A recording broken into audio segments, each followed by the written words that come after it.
वालेकुम रहमतुल्लाहि वबरकातुहू। आज मैं आपके सामने वज़ू करने का सुन्नत तरीका जो बहुत ही आसान तरीके से प्रैक्टिकल करके दिखाऊंगा। सबसे पहले आप दिल में नियत कीजिए, या अल्लाह मैं पाक होने के लिए वज़ू कर रहा हूँ। फिर उसके बाद बिस्मिल्लाह पढ़ें और 3 मरतबा अपने हाथ गट्टों तक धोएं। फिर उसके बाद नल की टोटी बंद कर दें। उसके बाद हाथ उंगलियों का खलाल करें, इस तरह से उंगलियों का खलाल करें। फिर उसके बाद मिसवाक करें। मिसवाक पकड़ने की सुन्नत इस तरह से है, ये 3 उंगलियां इस तरह से पकड़ें, तो इस तरह से मिसवाक पकड़ने की सुन्नत है। फिर ऊपर की तरफ, सीधे तरफ, उल्टी तरफ, नीचे, फिर नीचे, उल्टे तरफ, इस तरह से करें। ये मिसवाक करने की सुन्नत है। उसके बाद कुल्ली करें। हाँ, अगर आप रोजे से हैं तो गरारा नहीं करना चाहिए।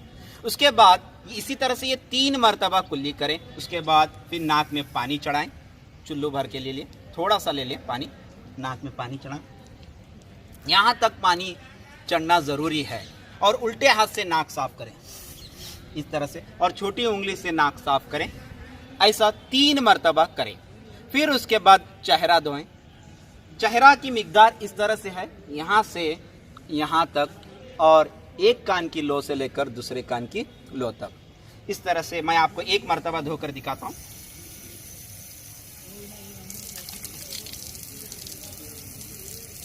इस तरह से 3 मरतबा आप लोग चेहरा धोना है। जिसकी दाढ़ी है इस तरह से खलाल करें, दाढ़ी के अंदर से इस तरह से खलाल करें। तो फिर उसके बाद अपने सीधे हाथ को धोएं,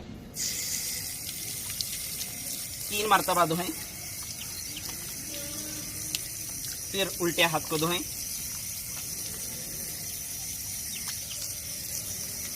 फिर उसके बाद मसा करने का तरीका देखिए। अपनी उंगलियों को इस तरह से करें। सबसे पहले अपने हाथों को तर कीजिए, थोड़ा सा पानी लीजिए, अपने हाथों को तर कीजिए और इस तरह से पकड़िए। फिर इस तरह से शुरू कर दें। अब उंगलियों का काम खत्म हो गया। अब हथेलियों का स्टार्ट होता है, इस तरह से पीछे जाकर इस तरह से कीजिए। फिर उसके बाद गर्दन का मसा कीजिए। याद रखिए, गले का मसा मकरूह है। फिर ये उंगली और अंगूठा बचा अपना, इस तरह से आप लोग इस तरह से कान में कीजिए। फिर उसके बाद सीधा पाँव धोएं। याद रखिए, वज़ू अच्छी तरीके से करें क्योंकि आप अल्लाह के पास जाकर खड़े हो रहे हैं। फिर नल की टोटी बंद कर दें, इस तरह से खिलाल करें, छोटी उंगली से उल्टे हाथ के। फिर इसी तरह से लेफ्ट पाँव को इस तरह से धोएं और इसी तरह से खिलाल करें छोटी उंगली से।